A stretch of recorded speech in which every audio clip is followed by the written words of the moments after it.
ஏன் துக்கமாகற? போலியாக இருக்கிறதுனால தான். ஏன் கவலைப்படுற?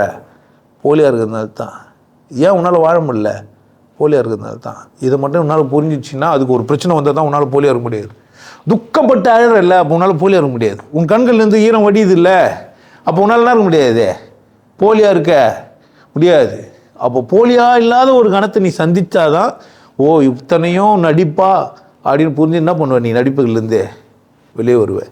அந்த போலித்தனம் உன்னை என்ன பண்ணி வச்சிருக்குதுன்னா உன் ஞானத்தை மறைச்சி வச்சிருக்குது. உன் ஞானத்தை என்ன உனக்கு ஞானம் உன்னுடைய இயல்பு. நீ குழந்தை வரும்போது ரொம்ப சந்தோஷமாக இருந்த. ஒரு தலைகாணி உனக்கு போதுமானதாக இருந்தது, ஒரு துணி உனக்கு போதுமானதாக இருந்தது, உனக்கு கீழே போட்ட பொறி இன்பமாக இருந்தது, எடுத்து சாப்பிட்ட. அங்கே என்னவே இல்லை, எந்த பாகுபாடுமே இல்லை. உன் பசி தீர்த்துறதுக்கான வழியை பல வழிகளில் தேடிட்ட, கிடைக்கலன்னா அழுத. அம்மா எடுத்து கொடுத்துட்டா உனக்கு. வளர என்ன பண்ணிட்டாங்க, உணவு எடுத்து சாப்பிட தெரியல உனக்கு. எடுக்கும்போது இப்படி எடுக்காதுன்ட்டான். அதனால் உனக்கு என்ன பண்ண முடியல, உணவாக எடுத்துக்க தெரில. உணவில் ஏதோ இருக்குதுன்னு நினச்சினுக்கிற. இது சைவம், அது அசைவம். எங்கன்னா அசைதான் அது.